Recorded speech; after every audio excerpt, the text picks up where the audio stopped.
Good afternoon. We continue to work in the fields of the PMEF summit. We have Dmitry Peskov in our studio. We are very glad that you are with us again in this studio. Dmitry Sergeyevich, this is, of course, the first question, the most relevant. Did the president manage to read Zelensky's letter, which he so intentionally threw in at the moment when Vladimir Vladimirovich was communicating with the foreign press? Yes. We have already sent a written version at night, and we have also printed out the mass media. We sent it to the president. He read it and reported various reactions of world leaders to it. That's why we reported it to the president. Was there any reaction that you can tell us now? No. Listen, I am sure that now there will be a plenary session, and I can assume with a high degree of probability that this topic will somehow appear. Therefore, I would not like to run ahead.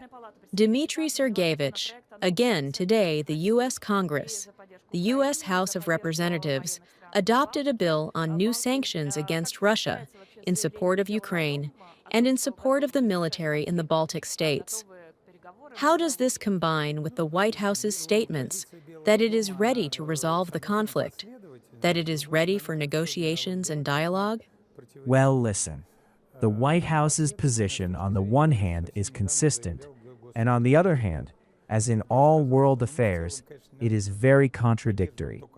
It is consistent from the point of view of what Secretary of State Rubio recently stated, who said that in general, of course, we support only one side, that is Ukraine, and we supply weapons there, and so on. That is, this is really a war that was the war of Biden, and in fact, Biden directly dragged the U.S. into this conflict. Partly, this trend continues, and here we are not inclined to wear pink glasses or to be overly charmed by the United States. We should all be charmed, first of all, by our national interests. And, on the other hand, world affairs are arranged in such a way that despite the significant contradictions in the statements, and so on, specific matters are important.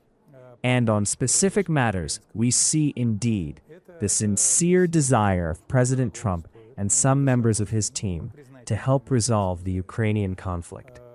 This mission of good services is expensive. We highly appreciate it, and we are grateful to the Americans for this. The other thing is that at first they thought that it would be very easy. We warned from the very beginning that it cannot be easy. It is too complicated a problem.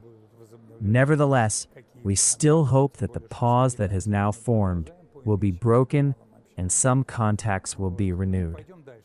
Moreover, we continue to communicate with the Americans on the available channels, and let's move on.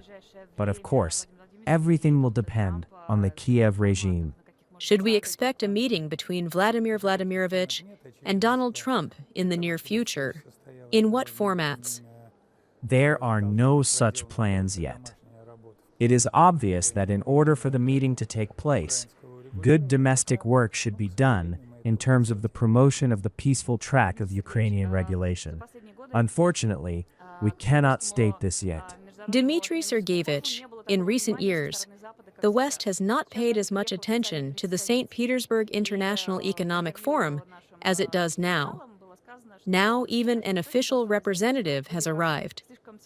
In an interview with our portal, it was said that our sources have become aware that there is already too much confrontation between Berlin and Moscow. It's time to intervene and somehow develop this story. Dmitry Sergeyevich, how could you explain the sudden revival of the West's interest in this forum? You know, I would not exaggerate the revival of the West's interest, and would not exaggerate the significance of the arrival of some emissaries. The main thing is the interest that the Western business is showing, and it is showing, and even if it is not here, they are all waiting for the president's speech today, the president's statement during the panel session. For them, it is important to understand the main vector, where Russia is going to go economically, politically, and so on. It is important for them to understand what Russia considers to be the main challenges, and this interest has not disappeared. It has not disappeared. It has always been present. Let's not forget that, yes, many companies, large companies have left. Some have left in a good way, some have left in a completely bad way, but some have remained and remain on this market. And we, as Russia, are interested in foreign capital coming to our market. We are interested in proving to everyone that we are a reliable country, the best country for capital investment, because no country in the world can develop without foreign investment. It is simply impossible. The latest events. Our friend Viktor Orban, a friend of our country, has lost the elections. It is not clear whether he will be re-elected now. Are we losing friends in Europe? Listen, Orban has never been such a friend of ours who is ready to sacrifice himself for you. Orban has never been like that, and Vučić is not like that. Yes, we have a special historical relationship with the Serbs, a special ethnic relationship, a special relationship in faith, and so on and so forth. But this is an independent country that independently chooses its own path of development, which faces its own difficulties, and which independently responds to the challenges with which it copes. The other thing is that Serbia is a country with which we really have a partnership, and these partnerships allow us to discuss the most acute problems. Orban has always been a great pragmatist. He was not our friend, he was a friend of the Hungarian people, and he did what was beneficial to the Hungarians. And often, this benefit coincided with our benefit. And when something becomes mutually beneficial in interstate affairs, it is a partnership. Well, Pashinyan, for example, cannot be called our great friend. And today's statement that he could easily leave the UDKB sounded like something that could turn around. Well, we are well aware of Armenia's position on the UDKB. Of course, Armenia has not been actively involved in the work of the UDKB for a long time. We know that the current leadership of Armenia, I would say, is probably artificially trying to put the country at a crossroads. It is going to organize a choice for the country to go towards Europe or towards the EU. We are convinced that if the Euro orientation is put on the scales, or the EU orientation, then the EU outweighs Armenia. This is more profitable for the Armenians. It is more profitable.